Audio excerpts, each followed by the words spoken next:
Uy, may tanong dito. This is a good question.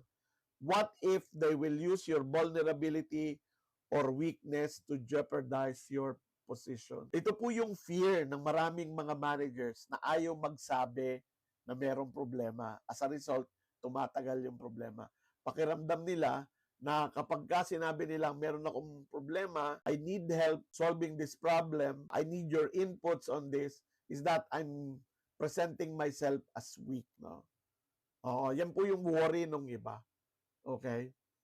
Importante sa isang manager na ma-solve yung problema.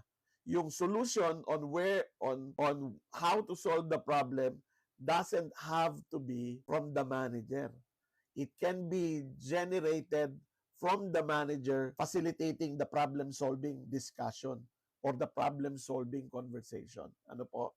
So, kagaya ng sabi ko kanina, yung mga nakikita kong mahuhusay na leader ay kaya nilang tanggapin na kailangan nila yung tulong ng iba para ma-solve yung problema.